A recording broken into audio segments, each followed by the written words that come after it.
You guys must have seen part 1. Now on, Daniel stood on the porch, his eyes searching through the small glass panel beside the door. My heart raced so fast I could hear it pounding in my ears. Jason froze where he stood, holding the DVD, like a guilty man caught in the middle of a crime. He hadn't quite committed yet.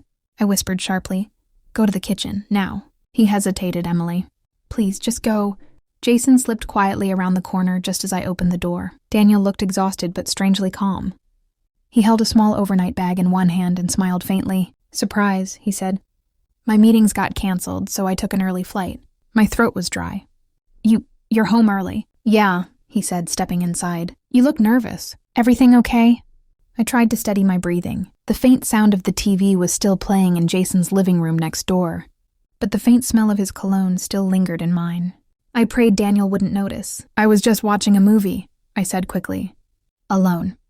Daniel nodded slowly, dropped his bag by the couch, and kissed my cheek. "You're shaking," he said quietly. "You sure you're okay?" I forced a smile. "Yeah, just startled." He didn't push. That's what Daniel was like, distant but gentle.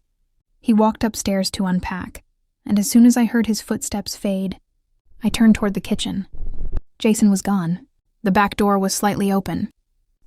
That night I barely slept. Every sound, every shadow made me flinch. Guilt clawed at me like a secret too heavy to hold. I hadn't cheated, not really, but I had allowed something to start.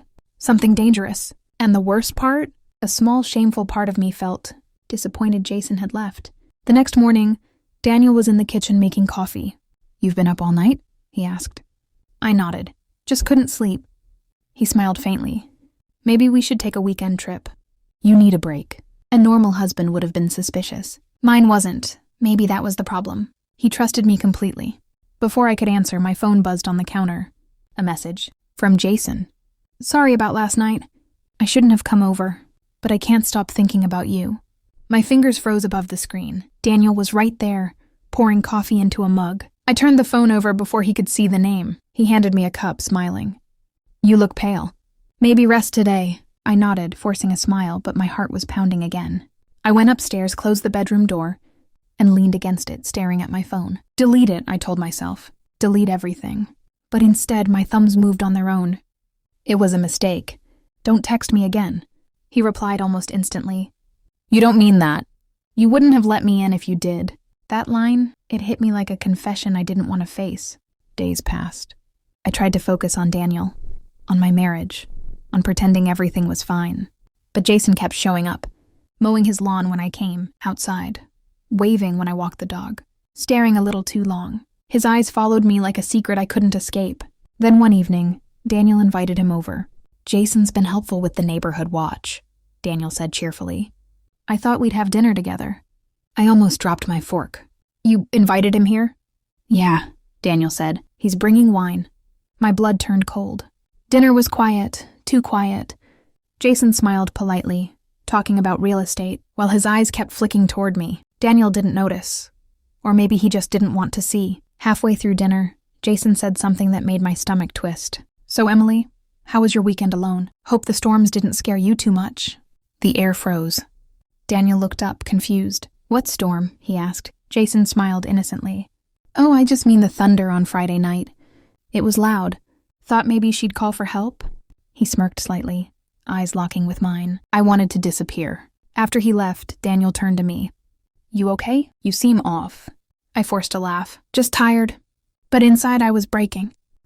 That night I sat in bed staring at my phone again. I didn't know what I wanted. To confess, to delete everything, to run away. Instead, I opened Jason's messages again. "You keep pretending you don't feel anything, but I see it. I know you're unhappy. You deserve attention, Emily." It was manipulation, and yet I believed it, because he was saying the words my husband never did.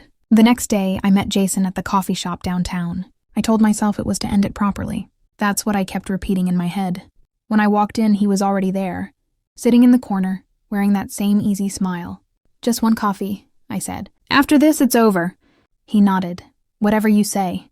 The conversation started normal. Work, weather, the usual small talk. But then his tone shifted. "You don't have to go back to him, you know," he said quietly. "You could start over." I laughed bitterly. "Jason, you don't even know me." He leaned forward. "I know how it feels to be invisible." Something in his eyes looked genuine, broken even, and in that moment, I forgot every warning my mind screamed at me. Then a voice behind me said, "Emily?" My heart froze. I turned slowly. Daniel stood there, holding 2 takeout cups of coffee, staring at me like he didn't even recognize the woman sitting in front of him. The cafe went silent in my head. My throat locked. Jason sat back, trying to act casual. But it was too late. Daniel's voice was calm but trembling. "So this is what you do when I'm at work?" People around us started to stare. I stood up, words failing me. "Daniel, it's not what you think." "Then what is it?" he said sharply. "Because it looks pretty clear from here." Jason tried to intervene, but Daniel glared at him. "Stay out of this." I wanted to explain, to tell him it hadn't gone that far, that I was just confused. But Daniel didn't wait. He turned and walked out of the cafe. Jason whispered, "Emily, I'm sorry." I snapped, Don't ever talk to me again." I grabbed my bag and ran after my husband, but he was already driving away. That night, the house was silent. His clothes were gone from the closet, his toothbrush missing from the sink. Only one message sat on my phone screen. "You said it was just a movie night." And that was when I realized the real danger wasn't Jason. It was the part of me that said yes when I should have said no. Part 3 coming. Please subscribe and like this video. Thanks.